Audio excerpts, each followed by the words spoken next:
Hi, my name's Stacey Croft. I'm one of the pastors here. Glad to be with you. I'd love to, if you ever want to get coffee or lunch or just hang out, I'd love to get to know your story and help you plug further into the life of the story of our church and get to know what's going on here. My family and I moved here. It's actually just past a year from moving from Nashville, Tennessee. We lived there for about 20 years, but we're from here originally, so coming back home. And it's been great to be back, but one of the questions I get often is, when you were there, did you listen to a lot of good music and go to concerts and those kind of things? And yeah, we did. We did a lot of that. There's, it's called Music City. It's not just country music. It's actually known for quite a bit of music. A swath of music is written there, and so it's really fun. But as the years rolled on while we lived there, we found ourselves getting really more involved in enjoying writers' rounds. And I don't know if you've ever attended one of those. You may have seen one or heard of them. It's kind of what the Bluebird Cafe is known for, that famous cafe in Nashville. It's where a group of musicians will sit in a very tight circle facing each other. And they'll actually kind of almost pass the ball, in a sense, to each other, who plays. And it's less music, so it's less of a concert. It's more of like storytelling playing. And as it gets to each musician, they'll start to just talk about a story. And sometimes you won't even know where it's going, and then they'll start playing a song, and you just go, wow, that's that song? And it really does something to the music. It provides a weight. It provides so much more color, and when you hear that song again, instead of just hearing it like you did before, you hear you see a different face, and you hear a whole story that leads into it. We've been looking in the Psalms, and David is the primary psalm writer. And I often have wondered, what would it have been like to have David in a writer's round? To have him sitting in that, and when it gets to him, for him to tell, where did this psalm come from? You know, sometimes if you're unfamiliar with the Bible, the Psalms are kind of the big chunk in the middle. It's a song book, literally, that the church would use, that Israel used. And when David would write these, now sometimes you can see like a superscript above it. It'll say like, where did it come from? Maybe he was hiding in a cave, or maybe he was marching against the Philistines. Sometimes it doesn't. And this psalm we're about to look at doesn't have anything above it, but man, it is rooted in some serious history and story for David. It's actually, if you were to get to David in that round, he would start talking about it. And what he would say is this. He'd say, this is written based on when I brought the Ark of the Covenant. You know, that Ark that was from Exodus, that golden box with the cherubim where the Lord's presence would meet his people. When I found that in Kiriath Jearim and brought it back to Jerusalem. And this is the psalm that kind of came from that. And within that, there's a lot of story and narrative. And we're going to get to walk through that together. I can't wait to hear it. So let's read Psalm 24 together. If you have a Bible in front of you, that black Bible, you can find it there. It's almost split in the middle of the Bible. Hear his words in Psalm 24. Listen to this. The earth is the Lord's and the fullness thereof, the world and those who dwell therein. For he has founded it upon the seas and established it upon the rivers. Who shall ascend the hill of the Lord? And who shall stand in his holy place? He who has clean hands and a pure heart, who does not lift up his soul to what is false, and does not swear deceitfully. He will receive blessing from the Lord and righteousness from the God of his salvation. Such is the generation of those who seek him, who seek the face of the God of Jacob. Selah. Lift up your heads, O gates, and be lifted up, O ancient doors, that the King of glory may come in. Who is this King of glory? The Lord, strong and mighty, the Lord mighty in battle. Lift up your heads, O gates, and lift them up, O ancient doors, that the King of glory may come in. Who is this King of glory? The Lord of hosts. He is the King of glory. This is the word of the Lord. Thanks be to God. We're going to look at David's psalm, and as he broke this up, and you can kind of see the divisions a little bit here.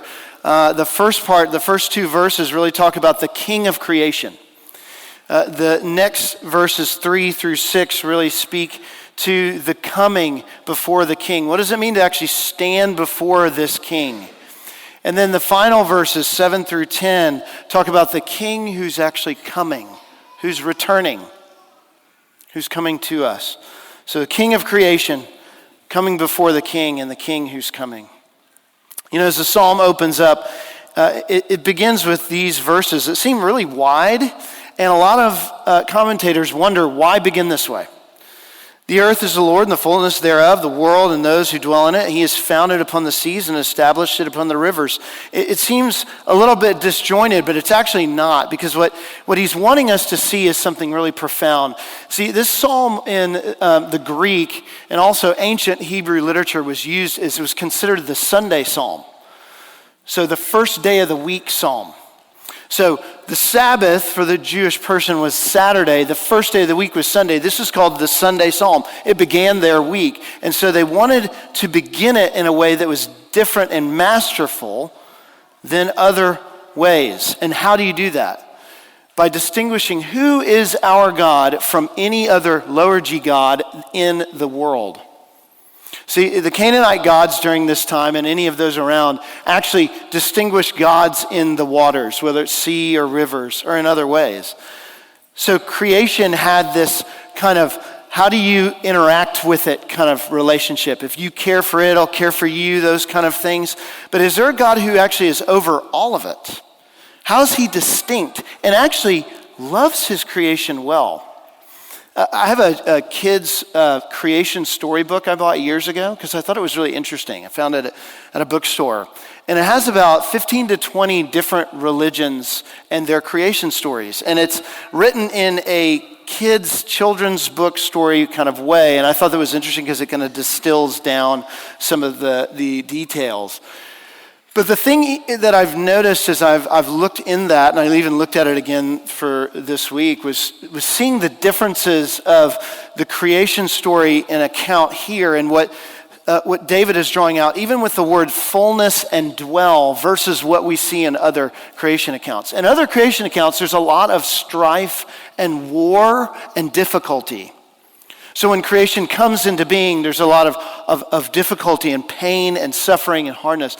But when you come to the biblical account, the fullness and dwelling is actually goodness. There's this interaction, this care, almost these hands coming in of love to show you that creation and this God is different than any other. That he identifies his kingship as one who is unlike any other God, that unlike other gods where you appeal to them, you hope they give back to you. Like we do often in our world, in our culture, if we look at things to hope give back to us, things like work or things in social life or in family or in other ways, if we just do it right, if we have the right formula, it's just going to give it back to us. But this is different. This is saying God is distinct. And yet it's not like he took creation and wound it up and separated himself. There's also this idea of it's called deism, and it's often in the waters of our culture, where maybe creation is something that God just made and just kind of lets it go. But when he uses the word fullness and dwell, it means he's actually engaged, he's active with the beings and things within the world he made. And it's also not pantheism, where God is in all things and is all things, because he's separate from it. It says he founded the seas, established it upon the rivers. There is a separateness there. It's a sign, it's pointing, it's driving up an arrow to him. You know, if you saw me off I-10 and Silver just parked underneath the bridge, just standing there in my robe, can you imagine how odd that'd be? If I was just like there, I was like, dude, this is awesome here. And like, no, you just got to go a little bit further down. Because people always ask, where's your church at? Well, I-10 and Silver. There it is, right there. I mean, it's right there. You give them the best place to be, but those are arrows. Those are signs pointing at where the church is, where it's supposed to be. Creation is meant to be that. It's meant to be a voice that points to that, the goodness of God, the character of him. And so it begins this way in how God is so great, so different, so distinct. And yet the natural question that comes up next is, how do you approach him? If this is the king of creation, then how do you approach the king? How do you come before him? Because the normal question, and David, if you zoom back into the round, he'd say, this is who he is. This is why I wrote this into my song. How do you stand in his holy hill? How do you ascend the hill of the Lord?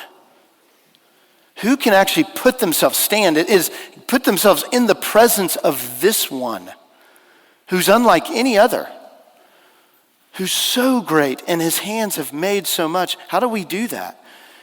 Who can stand in his presence? I remember when I was in college, one of my best friends and I decided to drive across 11 states in 9 days. And yes, we're still friends, which is good. But it was an interesting drive going from Baylor, Waco, to up all through these states. And the biggest drive we made was from Vail, Colorado, to Memphis, Tennessee in 1 day. Man, and it is just what you think. Like Kansas, there's nothing. It's like that wood floor. We just drove. There's nothing in sight. You're like, is there something here anywhere? It's like if we broke down, that's it. And so when we get to Memphis, we're going to stay with a friend of ours from Baylor. And they decided that they knew one of the things we wanted to do is visit Elvis's grave and see his house and go to his place. So we're like, dude, we got to see this. We're going to Memphis. This friend of ours bought us flowers to put on Elvis's grave. So we have the flowers, we get there, and they give you a warning when you go to the house because they're, in his time, this is the king, right? In his time, it was kingly. It was this beautiful home. It's not a mansion in the likeness of what we might think in our time, but in this cultural climate. But it was still big and beautiful and laid out. But when you go inside of it, it's interesting. You can see all the things around it, and we found ourselves in the famous jungle room, which the jungle room is called that because it has green carpet on the walls. Like, I don't know if y'all are doing this these days. Maybe it comes back around. I don't know. But so he's doing it. So my buddy decides, he's going to kneel in the jungle room. So he takes a knee, and just to be kind of goofy and funny, and a woman walks up behind him, puts her hand on his shoulder and says, it's okay. And I just walk to the next room. I'm like, good luck with all that. I don't even know how he got up. Like, I don't know what happened next, or if he was like, oh, thank you, or, pat, or what do you do? How long do you stay down? What's the etiquette? I mean, this is Elvis's house. So as funny as that is, it is an interesting moment because as odd as that can be, that is the way many of us in our hearts can come before kingliness. And when this psalm is put out, what David is trying to draw out in us, that our hearts and who we are, it's demanding something more. He's not a songwriter like an Elvis who wrote songs that have impacted culture. This psalm is different. This song is drawing out a holiness, a word meaning separateness that is greater. And actually what David would have thought of, if we got to that round again and it was his turn, he would say, this is where I came to in this psalm.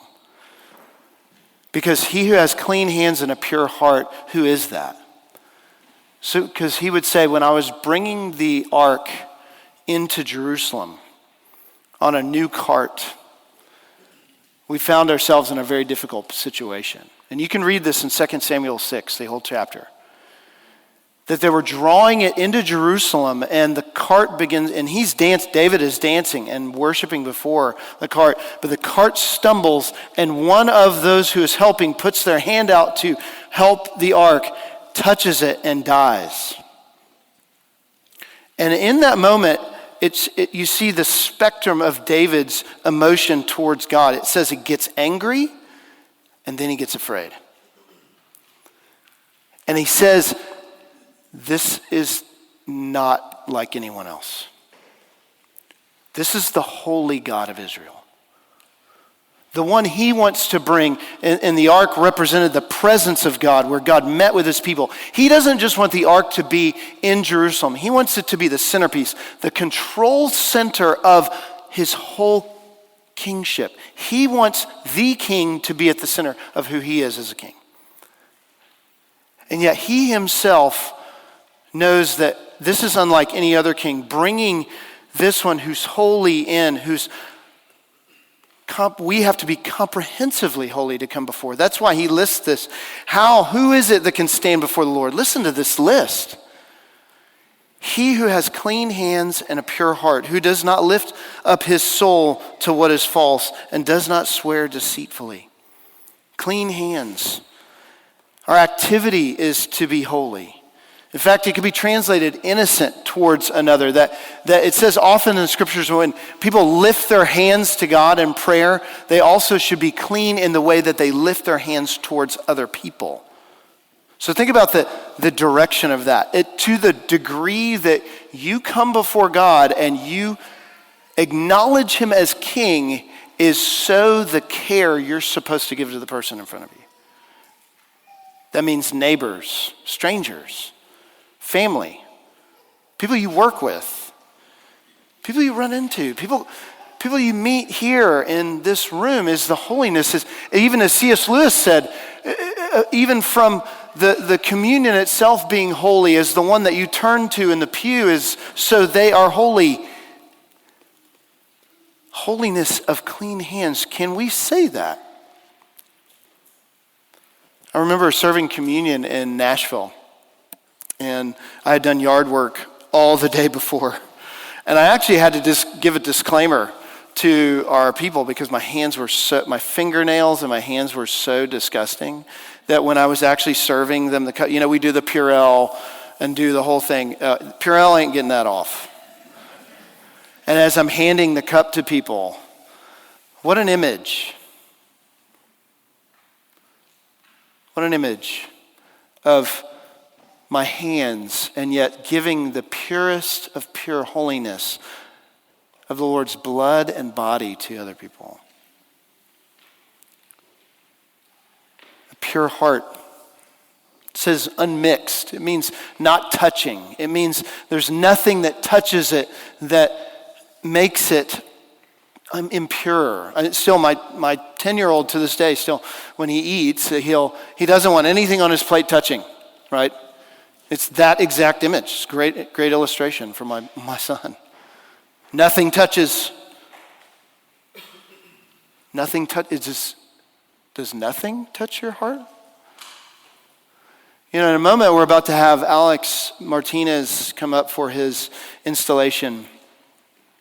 And it's interesting, as this is a brief charge to him and for you, as you'll hear from Clay. But for Alex to know and be reminded that how do we get holy? Am I wearing this robe because I gained a different holiness than you? No. And I'll tell you what, it's interesting how much people treat pastors and priests and other people holier than thou. That's where we get that line. He's holier than thou. I've even heard people before say to me about going to Sunday school class sometimes. They're like, oh, you must really care about this stuff.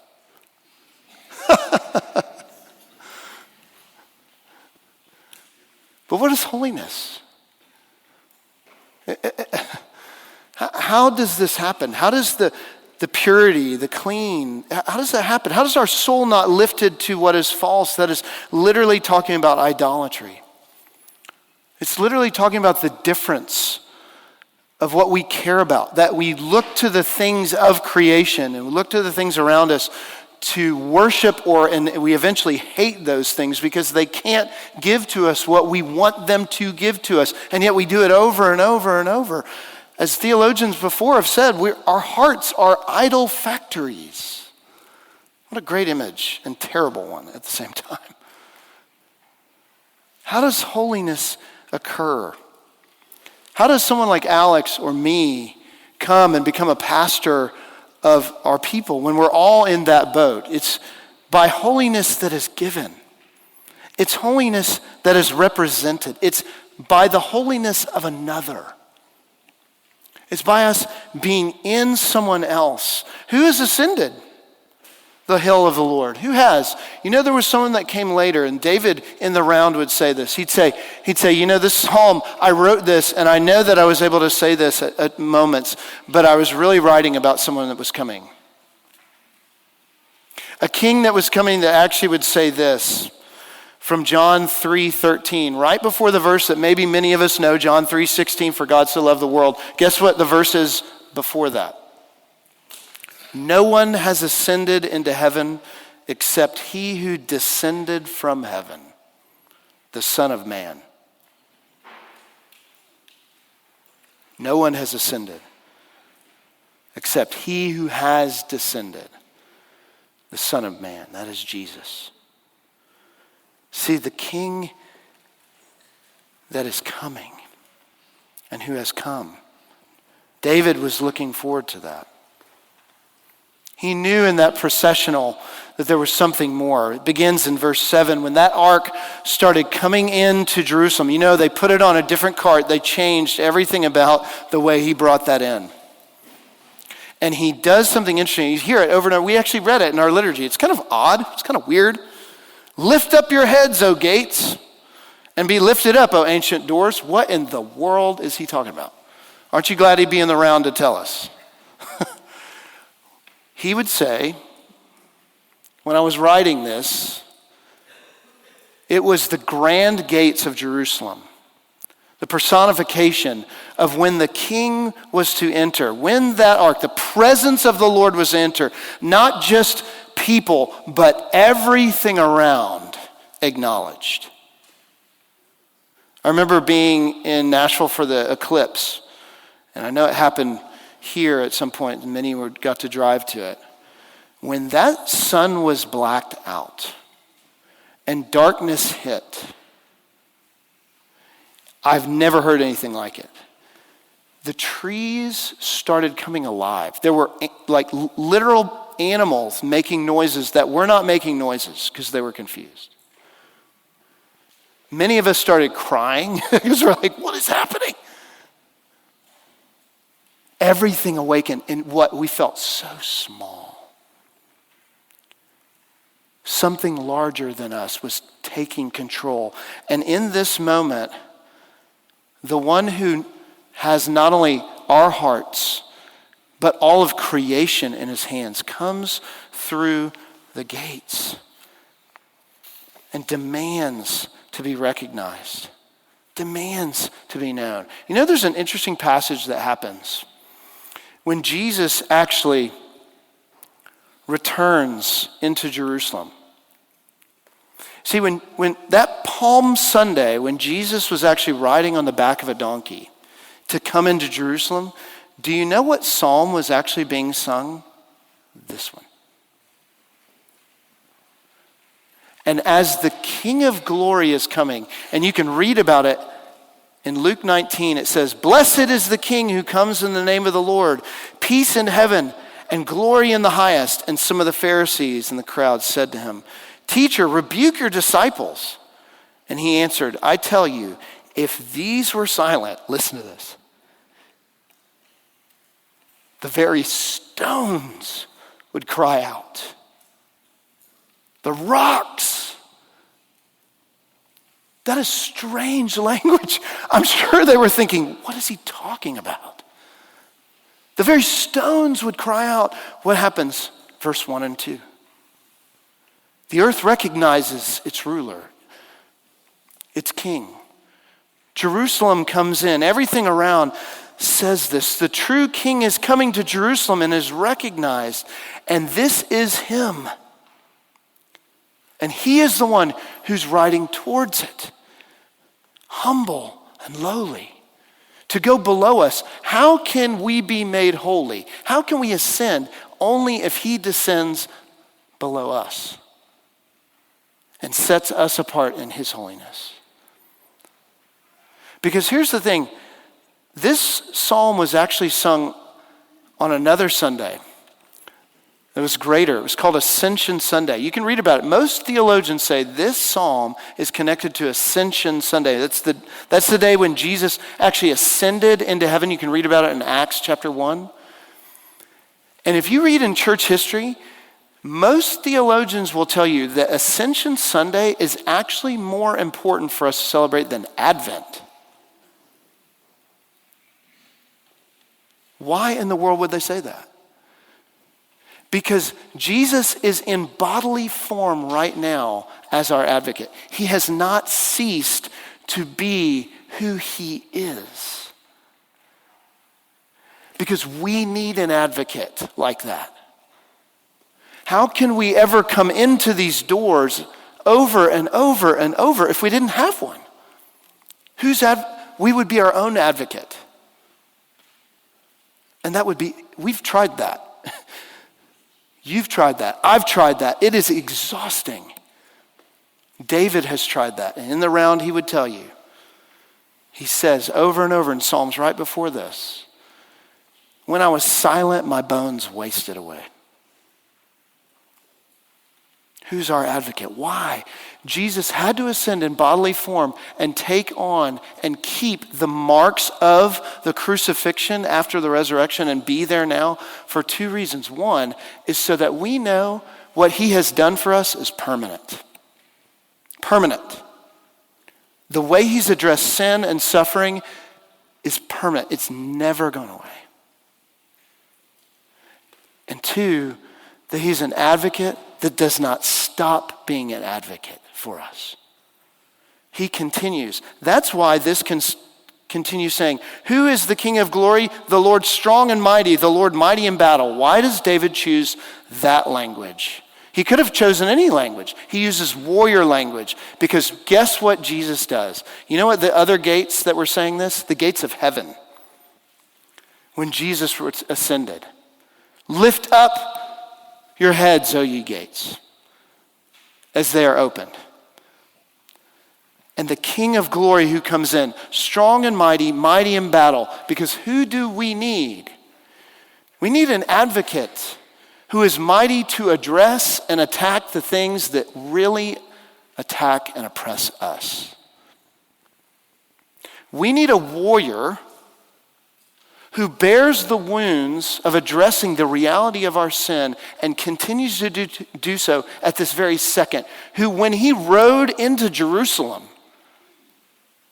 think about this, the suffering and pain and oppression of everything that we have been feeling for the last several weeks, and many of you have gone through personally with these floods, and we continue to do over and over, whether we are at funerals or whether we are still sitting with friends, whatever we're doing, guess what? This Savior, this Redeemer is different. He doesn't ride away from the suffering, he rides to it. He goes towards terror, towards the horror of the cross, towards the awfulness that we never want to see or deal with. Why? Because we have to have a warrior that's better and stronger and bigger than us. And guess what? Is still the advocate for us right now. Praise be to God. Who is this King of glory? The Lord of hosts, words only used. Hosts only used of the God of heaven and earth. And used of our Savior Jesus, who has us now. Amen. Amen. Let me pray.